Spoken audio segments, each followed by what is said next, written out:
बीडमध्ये पुन्हा एकदा मुंडे भाऊ बहीण एकत्र दिसलेत।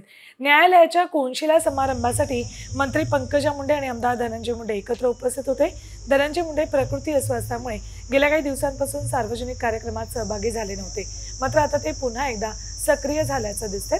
परळी तहसील कार्यालयात ध्वजारोहण समारंभातही ते उपस्थित होते। त्यानंतर न्यायालयाच्या कोनशिला समारंभातही धनंजय मुंडे यांनी उपस्थिती लावली।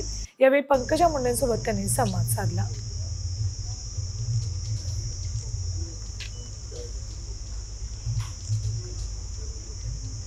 बीडमध्ये पुन्हा एकदा मुंडे भाऊ बहीण एकत्र दिसलेत।